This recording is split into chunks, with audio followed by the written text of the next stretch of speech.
Hi. Period లో ఎంత bleeding అయితే ఓవర్ బ్లీడింగ్ అంటాము. సాధారణంగా పీరియడ్ లో 5 to 7 days అవుతుంది.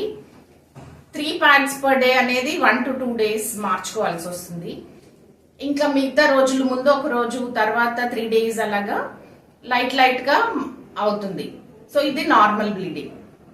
ఎప్పుడైనా కానీ 4 pads మార్చుకోవాల్సి వస్తే 1 or 2 days అయినా కానీ ఓవర్ బ్లీడింగ్. అదే కాకుండా డ్రెస్ స్పాయిల్ అవటం కానీ, బెడ్షీట్ స్పాయిల్ అవటం కానీ, మిడ్ నైట్ లేసి మార్చుకోవాల్సి వచ్చినా కానీ అది డెఫినెట్ గా ఓవర్ బ్లీడింగ్.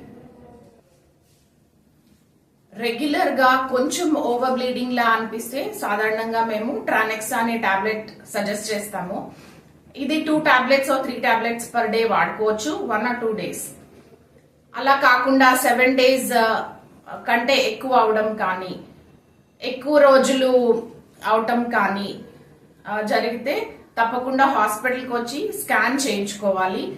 ఇంకా హిమోగ్లోబిన్ టెస్ట్ అవి చేయించుకొని దానికి సంబంధించిన ట్రీట్మెంట్ చేయాలి. ఇలాగా ఓవర్ బ్లీడింగ్ అవటం అనేది 12 years నుంచి మెనోపాజ్ వరకు ఎప్పుడైనా జరగచ్చు. సో దీనికి వెంటనే హాస్పిటల్కి రావాలి. Thank you.